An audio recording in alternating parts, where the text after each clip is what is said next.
Hello everyone, good morning. Welcome back to our channel Raha education classes. आप सभी students का मेरे चैनल राहा एजुकेशन क्लासेस में मैं स्वागत करती हूं। आप सभी कैसे हैं? आई होप आप सभी अच्छे होंगे। आज मैं आपसे डिस्कस करूंगी मैनेजमेंट के मोस्ट इम्पॉर्टेंट टॉपिक के बारे में, that is management process.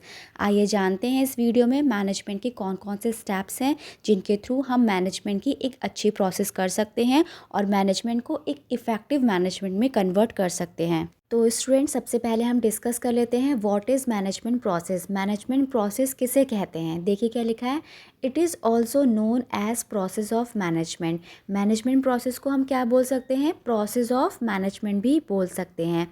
Next देखिए क्या लिखा है, it is a systematic series of activities. It means management क्या है? मैनेजमेंट एक सिस्टमैटिक वर्क करता है जिसके थ्रू मैनेजर किसी ऑर्गेनाइजेशन गोल्स को इफ़ेक्टिवली और एफिशिएंटली अचीव कर सकता है।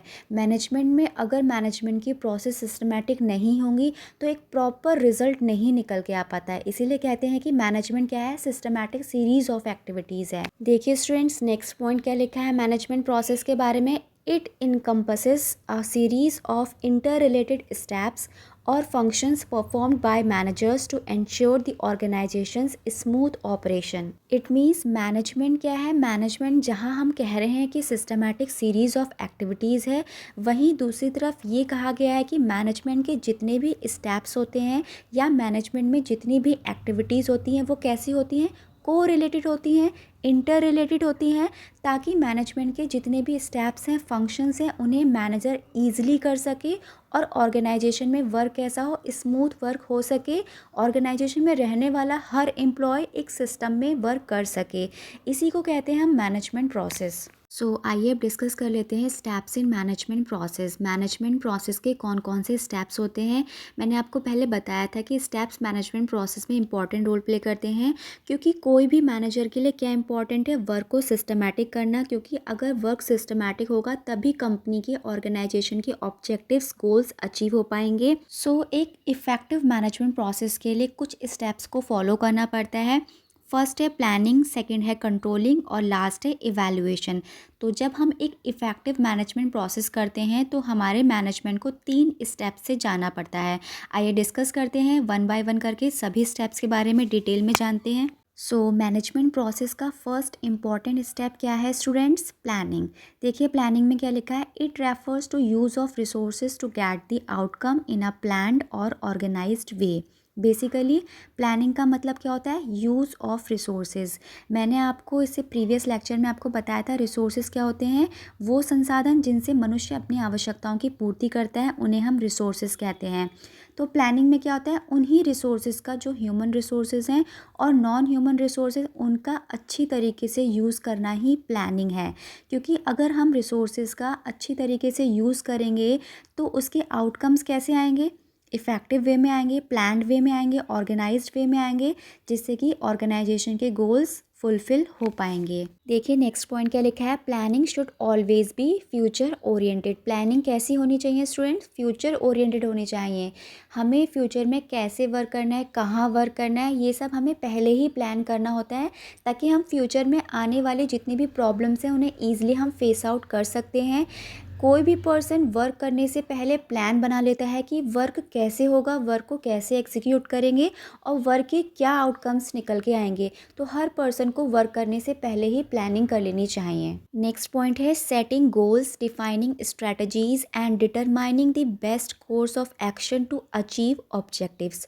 प्लानिंग का मतलब क्या होता है? गोल्स को, ऑब्जेक्टिव को सेट करना और उन गोल्स के लिए हमें क्या स्ट्रेटजीज बनानी है, किस तरीके से हमें बेस्ट कोर्स ऑफ एक्शन मतलब बेस्ट डिसीजंस लेने हैं जिससे कि हम उस गोल को अचीव कर पाएँ। ये सब क्या है स्टूडेंट? यही सब प्लानिंग है। बेसिकली जो प्लानिंग होती है वो ह्यूमन की थिंकिंग, उसकी imagination, memory, standards, value, knowledge, information, या फिर हम ये कह सकते हैं पर्सन की जो पर्सनल इन्वायरमेंट है उस पर डिपेंड करती है। आई होप आप सभी को प्लानिंग का कॉन्सेप्ट क्लियर होगा। देखिए यहाँ पे प्लानिंग के कुछ स्टेप्स बताए गए हैं। फर्स्ट है to recognise the problem. Planning करने से पहले आपको किस बात का ध्यान रखना है कि आपको जिसके लिए प्लान करना है उस प्रॉब्लम्स को आपको आइडेंटिफाई करना है। सेकेंड स्टेप क्या है? To evaluate alternatives. ऑल्टरनेटिव्स का मतलब होता है ऑप्शंस। जो भी आपने प्रॉब्लम आइडेंटिफाई करी है उसके लिए आपको डिफरेंट ऑप्शंस को इवैल्यूएट करना है। नेक्स्ट स्टेप है to choose the perfect and appropriate alternatives.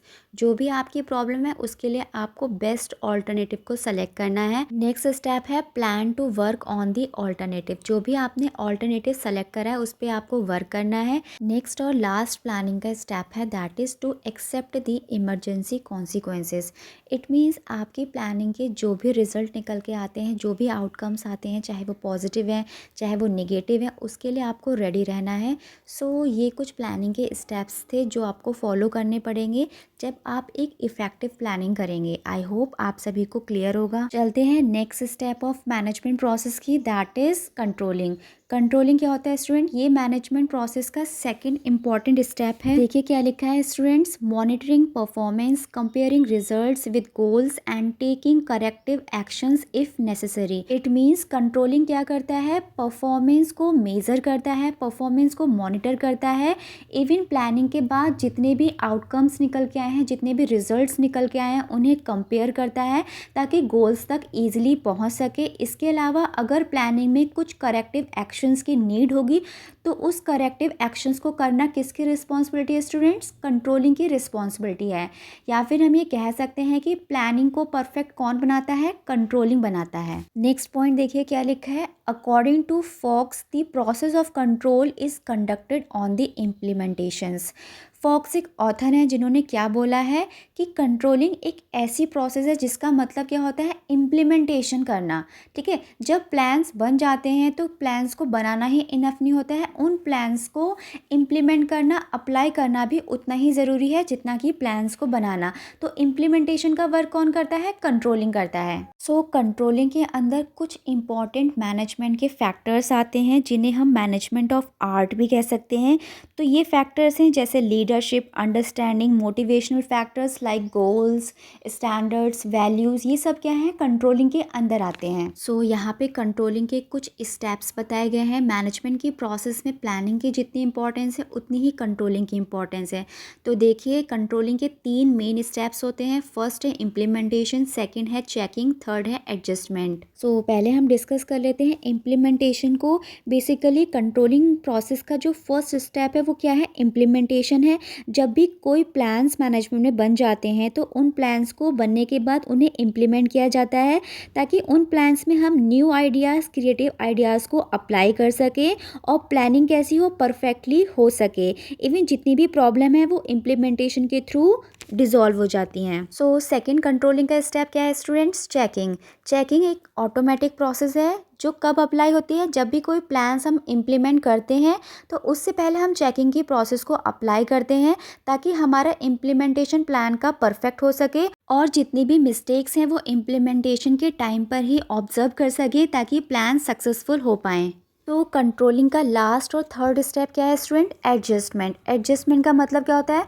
Proper coordination के थ्रू वर्क करना ताकि रिजल्ट कैसा हो? पॉजिटिव आ सके और मैनेजमेंट की जितनी भी प्रोसेस हैं उसके स्टेप्स क्लियर हो सकें। सो आई होप आप सभी को कंट्रोलिंग के स्टेप्स क्लियर होंगे students. So this is the last step of management process. Management की थर्ड प्रोसेस क्या है? इवैल्यूएशन।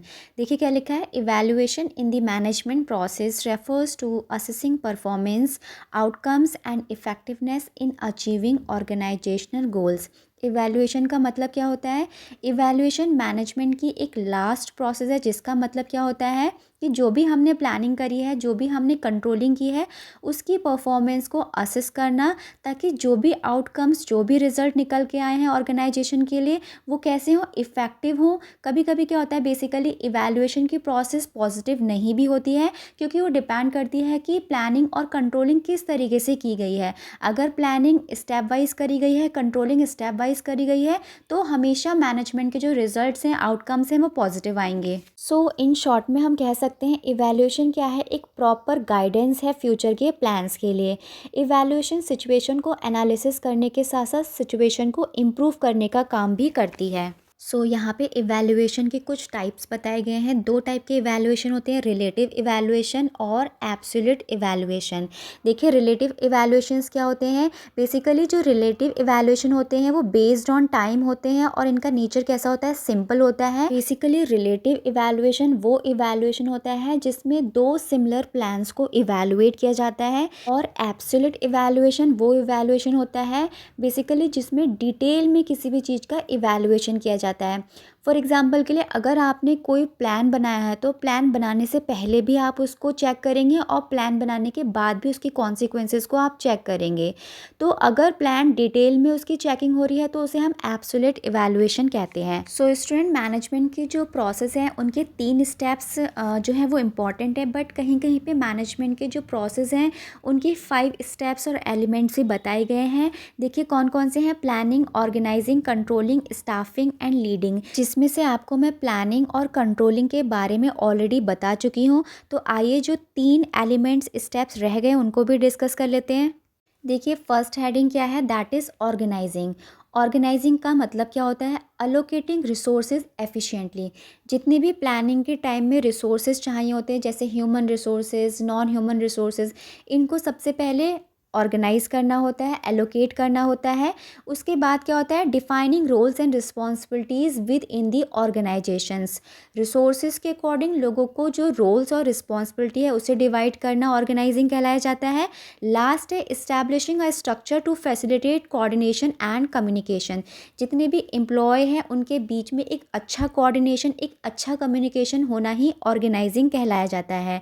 सो मैनेजमेंट में जैसे हम प्लानिंग कर रहे थे वैसे ही हम ऑर्गेनाइजिंग की प्रोसेस करते हैं, जिसका एम क्या होता है, किसी भी प्लानिंग को गाइड करना, डायरेक्ट करना, अरेंज करना, कंट्रोल करना, और जितनी भी कोऑर्डिनेटिंग एक्टिविटीज़ हैं उन्हें रिलेट करके प्रोडक्शन रेट को हाई करना ही ऑर्गेनाइजिंग का एम होता है। नेक्स्ट है स्टाफिंग। स्टाफिंग का मतलब क्या होता है स्टूडेंट, देखिए it involves properly placing the right talent at the right job based on their ability, training and skills set to ensure efficient productivity regarding the organisations objectives and goals. It means staffing क्या function करता है, जो भी person जिसके अंदर ability है, training है, ठीक है, एक राइट टैलेंट के पर्सन को एक राइट जॉब की प्रेफरेंस कौन देता है, स्टाफिंग देता है, जिससे कि ऑर्गेनाइजेशन के गोल्स एंड ऑब्जेक्टिव्स अचीव हो सकें। तो नेक्स्ट स्टेप है दैट इज डायरेक्टिंग। डायरेक्टिंग जिसे क्या बोल सकते हैं हम, लीडिंग एक्टिविटी भी बोल सकते हैं, ठीक है। तो कहीं कहीं पे आपको लीडिंग कॉन्सेप्ट देखने को मिलेगा, कहीं कहीं पे directing,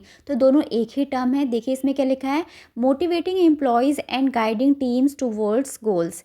leading activity, directing activity का मेन मोटिवेशन फैक्टर क्या होता है कि एम्प्लॉय को, जितनी भी टीम मेंबर हैं उनको क्या करना, गाइड करना, मोटिवेट करना, ताकि ऑर्गेनाइजेशन के गोल्स अचीव हो सकें। नेक्स्ट पॉइंट देखिए क्या लिखा है, communicating effectively to ensure clarity of objectives. Next क्या है इंपॉर्टेंट फैक्टर, कम्युनिकेशन। मतलब क्या होता है, लीडिंग एक्टिविटी में, डायरेक्टिंग एक्टिविटी में जितने भी कम्युनिकेशन होते हैं वो कैसे होने चाहिए, क्लियर वे में होने चाहिए, ताकि किसी भी तरीके का कोई भी कंफ्यूजन मैनेजमेंट में ना क्रिएट हो। सो नेक्स्ट पॉइंट देखिए क्या लिखा है, managing conflicts and fostering a positive work environment. Next जो लीडिंग और डायरेक्टिंग का वर्क होता है वो क्या होता है, कॉन्फ्लिक्ट्स को मैनेज करना, जितने भी पॉजिटिव वर्क एटीट्यूड है इन्वायरमेंट के लिए उसको बनाए रखना ही लीडिंग और डायरेक्टिंग का वर्क होता है। आई होप आप सभी को तीनों कॉन्सेप्ट क्लियर होंगे।